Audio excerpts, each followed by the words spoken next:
तो ऊंची दुकान और फीके पकवान, यूं तो ये कहावत का काम से ज़्यादा उसके बखान के लिए प्रयोग किया जाता है, लेकिन इन दिनों ये कहावत महासमुंद ज़िले के पुलिसिया कार्यप्रणाली पर सटीक बैठती है। अवैध शराब तस्करी पर पुलिस की नाकाफी कार्रवाई जो है वो प्रश्न चिन्ह खड़े कर रही है। तस्करी से लेकर लोगों की गुहार तक कहानी समझिए इस खास रिपोर्ट से।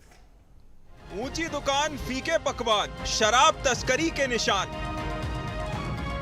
महासमुंद पुलिस की कार्यप्रणाली पर सवाल। शराब तस्करी पर लोगों ने मचाया बवाल। पुलिस अपनी छवि को बता रही श्वेत। डिप्टी सीएम ने दिए कार्रवाई के संकेत। अवैध शराब तस्करी के खिलाफ महासमुंद पुलिस कार्रवाई कम और गुणगान ज्यादा करती है, क्योंकि जिले भर में सभी थाना क्षेत्रों में अवैध शराब की बिक्री धड़ल्ले से हो रही है। लेकिन थाना क्षेत्रों की पुलिस थोड़ी बहुत कार्रवाइयों को लेकर अपनी पीठ थपथपाने में कोई कोर कसर नहीं छोड़ती। हद तो तब हो जाती है जब अवैध शराब बेचने वाले कोचियों को पुलिस का ही संरक्षण मिलता है और लोग परेशान होकर एसपी या फिर दंडाधिकारियों से इसकी लिखित शिकायत या नामजद शिकायत दर्ज कराते हैं। ऐसा हम नहीं बल्कि क्षेत्र से सामने आने वाली शिकायतें बयां कर रही हैं। पहले मामले में तुमगांव थाना क्षेत्र के ग्राम भोरेंग के ग्राम विकास समिति ने 6 बिंदुओं पर अवैध गांजा और शराब की बिक्री से गांव में पैदा होने वाली विकृतियों से अवगत कराते हुए कलेक्टर और एसपी को ज्ञापन सौंपा और प्रतिलिपि मुख्यमंत्री तक को भेजी है। वहीं दूसरे मामले में पिथौरा थाना क्षेत्र के जगदीशपुर, नरसिंहपुर और जर्रा में अवैध शराब बेचे जाने की नामजद शिकायत तहसीलदार के माध्यम से कलेक्टर से की गई है। ये 2 शिकायतें महज एक उदाहरण हैं पूरे अवैध शराब बेचने वालों के काम धड़ल्ले से कैसे चल रहे हैं, जिसकी शिकायत पुलिस और प्रशासन को रोज मिल रही है। कि ग्राम में अति शराब बिक्री हो रही खुलेआम, और गांव के हमारे छोटे छोटे बच्चे 12 साल से लेकर के और छोटे छोटे बच्चे से लेकर के जवान युवा ये सब उसमें ग्रसित हैं।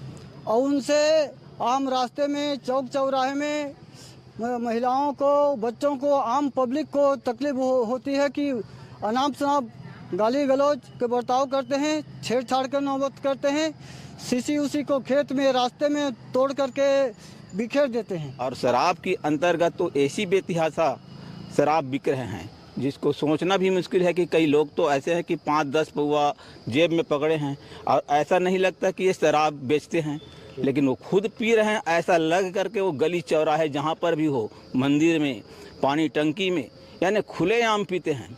बेचने वाले तो छुप कर बेचते हैं, पर पीने वाले इतना निडर हो गए हैं। इस स्तर पर आप लोगों ने गांव में कोई नियम कानून नहीं बनाया? नियम पीने वालों की ही और बेचने वालों की ही मात्रा अधिक है, तो हम जनता क्या कर पाएंगे। ऐसा बिल्कुल नहीं है कि पुलिस कार्रवाई की खाना पूर्ति या फिर कार्रवाई बिल्कुल नहीं करती है। विभागीय आंकड़ों की माने तो 15 जून तक जिले के अलग अलग थाना क्षेत्रों में 434 प्रकरणों में महज 1675 लीटर शराब जब्त कर आबकारी एक्ट में गिरफ्तारी की गई है। मामले में जहां एएसपी प्रतिभा पांडे शिकायत मिलने पर लगातार कार्रवाई करने और थाना क्षेत्र के प्रभारियों को सख्ती बरतने के निर्देश देने की बात कह रही हैं, तो वहीं गृह मंत्री विजय शर्मा भी इस ओर बड़ी कार्रवाई का संकेत दे रहे हैं। अगर मैं कार्रवाई की बात करूं तो महासमुंद जिले में अभी 15 जून तक की स्थिति में हमारे द्वारा 434 प्रकरण जो है आबकारी के दर्ज किए गए हैं, जिसमें 1675 लीटर शराब जो है वो जब्त किए गए हैं। और यदि हमें कहीं पे भी अवैध शराब की सूचना आती है तो उसमें हमारे द्वारा त्वरित कार्रवाई की जा रही है, और अगर अभी भी सूचना आई है तो उसमें हमारे द्वारा सूचना संकलित करके और जिनके द्वारा भी ऐसा अवैध शराब बिक्री वाला कार्य किया जा रहा हो तो उसमें भी कार्रवाई की जाएगी।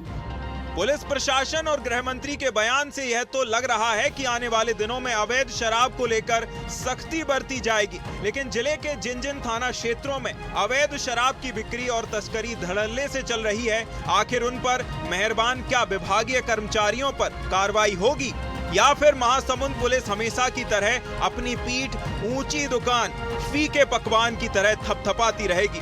ये देखने वाली बात होगी। महासमुंद से बीएसटीवी के लिए मनोहर सिंह राजपूत की रिपोर्ट।